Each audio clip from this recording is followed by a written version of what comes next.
Hi friends, అందరికి ఉగాది రోజు భక్షాలు చేసుకున్నాం కదా, ఉన్నాయి. ఇంకా ఇట్లా వేడి చేసుకొని తింటే మళ్ళీ ఫ్రెష్ గా ఇప్పుడు చేసినట్టే ఉంటాయి. కాబట్టి కొంచెం నెయ్యి వేసి వేడి చేసి ఇమ్మంటుంది మా ఆయన. చేసిస్తాం. కొంచెం నెయ్యి వేసి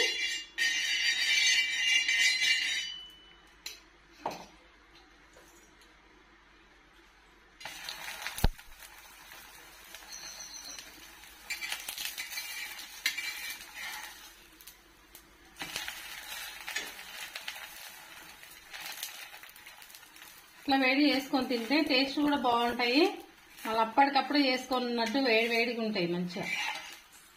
మీరు ఎప్పుడైనా ట్రై చేసిండ్రా ఫ్రెండ్స్? కామెంట్ పెట్టండి.